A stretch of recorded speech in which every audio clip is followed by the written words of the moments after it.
Wiesa in Germany, Saxonia. In 1957, extensive construction work was carried out at Plant 1 in Wiesa, including ceiling reinforcements and renovations to accommodate tool-making, assembly, the hardening shop, and surface treatment, as well as the creation of administrative offices. At Plant 2 in Geier, preparations were made for the production of individual parts and the manufacture of the relatively complex AK-47 receiver component.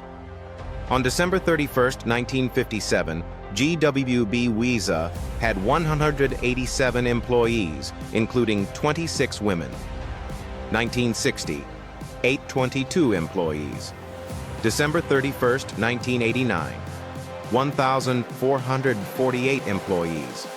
196 university and technical college graduates, 1,100 skilled workers and master craftsmen, 84 other employees, 98 apprentices, presented by Adler Militaria.